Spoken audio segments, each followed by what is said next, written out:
Jangan lupa subscribe YouTube channel Metro TV News dan jangan lupa nyalakan notifikasinya.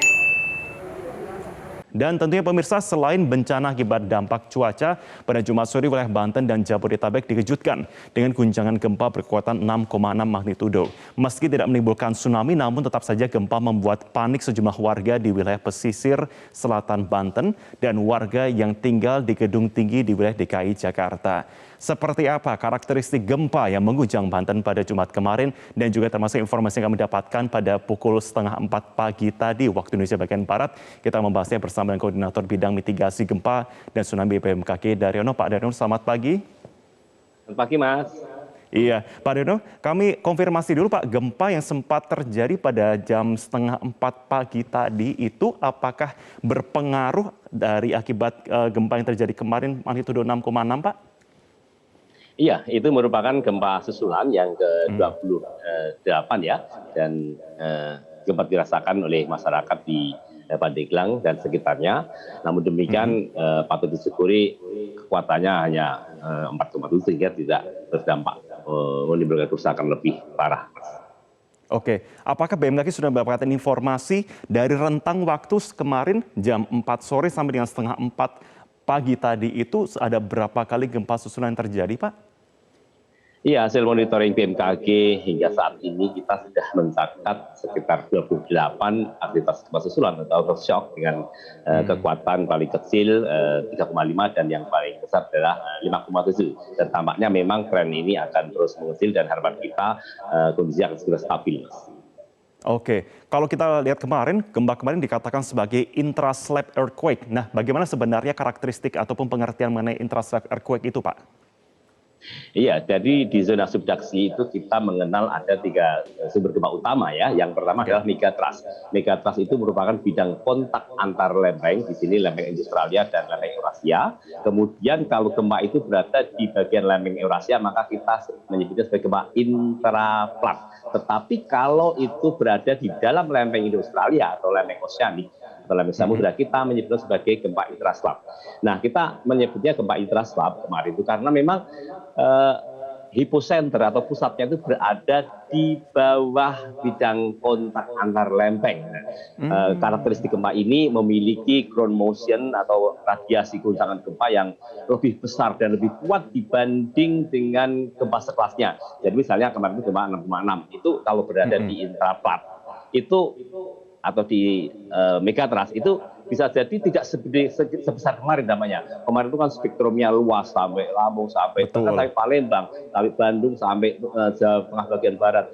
Dan Jakarta mengalami guncangan yang sangat kuat itu karena amplification ground motion-nya. Dan ini menjadikan gempa intraplat itu menjadi gempa yang sebenarnya bisa berdampak luas dan bisa merusak seperti kejadian Mei 2021 kemarin di selatan Jawa Timur terjadi gempa intraslab juga dan dampaknya sangat merusak. Ini kan, Mas. Oke, berarti mirip dengan pada waktu 10 April lalu di selatan Jawa Timur begitu ya. Tapi apakah peristiwa kemarin itu akan memicu adanya pergeseran lagi di beberapa lokasi di wilayah selatan ini? Yang pasti kemarin itu adalah sebuah gempa yang merupakan rilis energi di zona subduksi ya. Yang pasti itu merupakan bagian dari upaya mengurangi stres energi yang ada di situ. Namun kita tetap harus waspada karena di wilayah ini memiliki kekuatan magnitudo tertarget yang lebih besar sampai 8,7 dan kita memang patut waspada karena Selat Sunda itu merupakan salah satu zona seismic gap di Indonesia yang selama ratusan tahun tidak terjadi gempa besar. Yang terakhir itu tahun 2003 kekuatan 7,9, kemudian 2019 lalu kekuatan 7,4. Namun demikian yang patut waspada adalah zona ini berada di antara 2 zona gempa besar pada tahun 2006 yang di tsunami Pangandaran dan 2007 saat terjadi gempa dan tsunami Palu. Jadi zona ini patut kita waspadai karena memang zona seismic gap yang belum rilis gitu, Mas. Oke, nah kalau dikatakan zona seismic gap di Selat Sunda dikatakan salah satu yang patut diwaspadai, wilayah mana lagi Pak yang patut untuk diwaspadai terjadinya potensi guncangan seperti kemarin?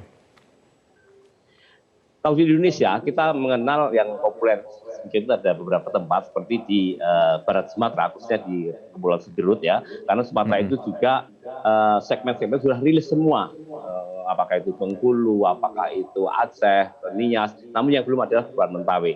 Demikian juga yang ada di Laut Maluku itu juga merupakan kawasan sensitif gap, kemudian juga yang berbatasan dengan lempeng laut Filipina, kemudian segmen Aceh, kemudian segmen Matano di Sulawesi Selatan itu juga merupakan kawasan seismik yang memiliki potensi gempa besar, tetapi dalam ratusan tahun ini belum terjadi gempa signifikan di situ.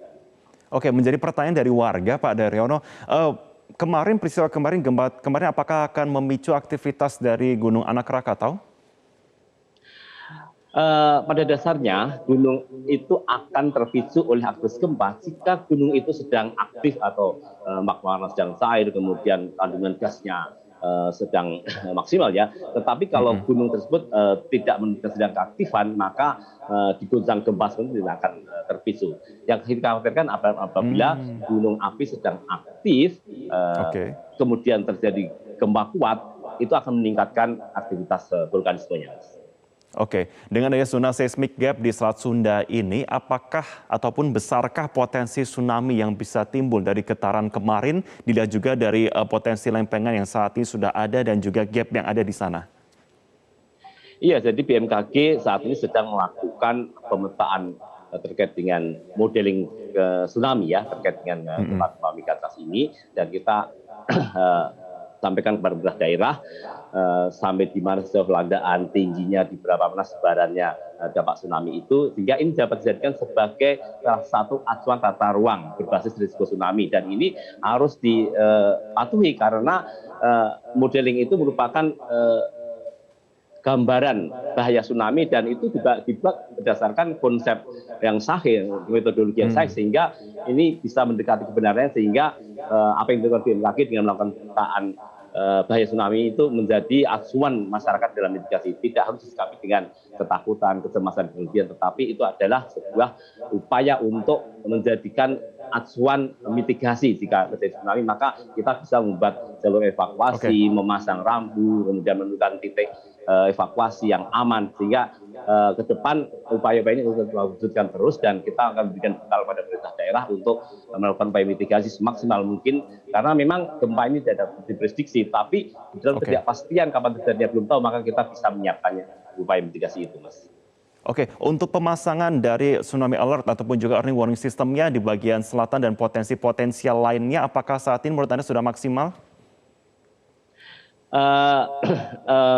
Belum, tapi BMKG akan berupaya terus untuk melengkapinya, dan perlu kita ketahui bahwa di Selat Sunda itu merupakan kawasan rawan gempa dan tsunami, dan BMKG memberikan fokus daerah ini, dan tempat ini adalah tempat yang memiliki peralatan Indonesia Tsunami Early Warning System yang sangat lengkap peralatannya. Ada sensor 18 lokasi, tide gate 9 tempat, water level 5 tempat, WRS Mugen sebagai penerima info cepat itu 10 lokasi, sirine 5 dan 2 radar tsunami. Ini, Mas. Oke, kita harapkan memang benar-benar proses dari antisipasi dan juga mitigasi dari warga, jikalau terjadi kemudian ada peristiwa susulan, itu tetap bisa tertanggapi di sana dengan baik. Terima kasih Koordinator Bidang Mitigasi Gempa dan Tsunami BMKG Pak Daryono sudah bergabung bersama kami. Selamat pagi Bapak. Terima kasih. Pagi, Mas.